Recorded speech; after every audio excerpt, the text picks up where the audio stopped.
ભાવનગર શહેરમાં પોલીસની આબરૂના લીરા ઉડડતા ગુંડા તત્વોનો આતંક સામે આવ્યો છે।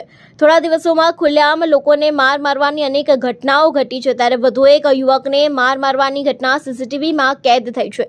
ભાવનગર શહેરના શાસ્ત્રીનગર વિસ્તારમાં સાગર રાજુભાઈ પરમાર નામના રત્ન કલાકાર પર 3 ઇસમોએ બાઇક પર આવીને લાકડી વડે અને છૂટા હાથે હુમલો કરતા આ વિસ્તારમાં ભયનો માહોલ ફેલાયો હતો। આ હુમલામાં ઇજાગ્રસ્ત યુવક સાગરને ભાવનગરની સર્ટી હોસ્પિટલમાં સારવાર માટે ખસેડાયો છે અને આ મામલે હજુ પણ પોલીસ ફરિયાદ નોંધવાની તજવીજ હાથ ધરાઈ રહી છે। ત્યારે ભાવનગરમાં આજકાલ અસામાજિક તત્વોનો ત્રાસ દિવસે ને દિવસે વધુ થઈ રહ્યો છે, ત્યારે ભાવનગર શહેરમાં પોલીસની આબરૂના લીરા ઉડતા હોય તેવા ગુંડા તત્વોનો આતંક સામે આવ્યો છે।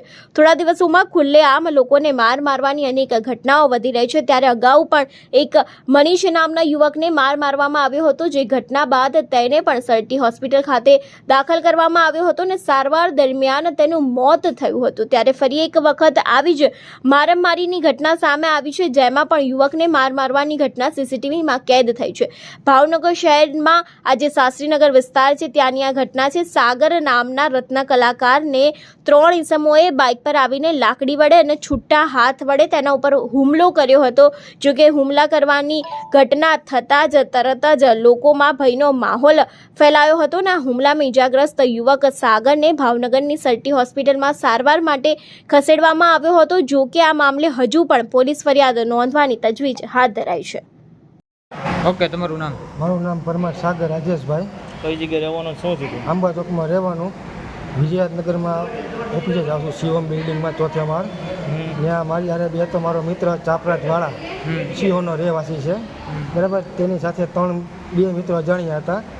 એ મને બપોરે નીચે દગાથી બોલાવી, બરાબર, મારી ઉપર ઢોકળા અને પાઇપોના ઘા કર્યા, બરાબર છે। છતાં છેલ્લે મને જતાં એમ કીધું, જો તું હજી મારી સામે તું આવીશ ને તો હજી હું તને માર નાખીશ, એ મને ધમકી આપીને ગઈ છે। કારણ શું હતું માથા? હે, કારણ શું હતું? એ કારણ એમાં એવું હતું કે તું મારા પક્ષમાં ન રહ્યો કે નહીં, એટલે હું તને માર નાખું એમ। તું મારા પક્ષમાં તું કેમ ન બોલ્યો એમ સમાધાન કરવા અમે ગયેલા એની માથાકૂટમાં, તો એ એમ મને કીધું કે તું મારા પક્ષમાં કેમ ન બોલ્યો, તું એના પક્ષમાં કેમ બોલ્યો।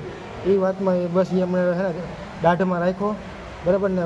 બીજે દી મારી ઉપર આવી રીતના ઘા કર્યો। આની પહેલાં કાંઈ એને માથાકૂટ થઈ હતી, તમે સમાધાન? ચિત્રા માથાકૂટ થઈ હતી, અને જેને એને માથાકૂટ થયું નામ હતું સંજયભાઈ, નામ છે એનું, શિવરવાળા, આ શ્રવસરાવાળા, બરાબર। એ માથાકૂટતા પતી ગઈ, સમાધાન થઈ ગયું હતું, બીજા પણ એ મને દાઢમાં રાખ્યો, બરાબર। એના કોઈક 2 મિત્રો હતા, અને બ્લેક શર્ટવાળા મારા મામાને ટોમીનો ઘા કર્યો। કઈ જગ્યાએ તમે સમાધાન કરવા ગયા હતા ને એ લોકો પછી ચિત્રા છે, એક દી પહેલાં ગયા હતા, બરાબર છે।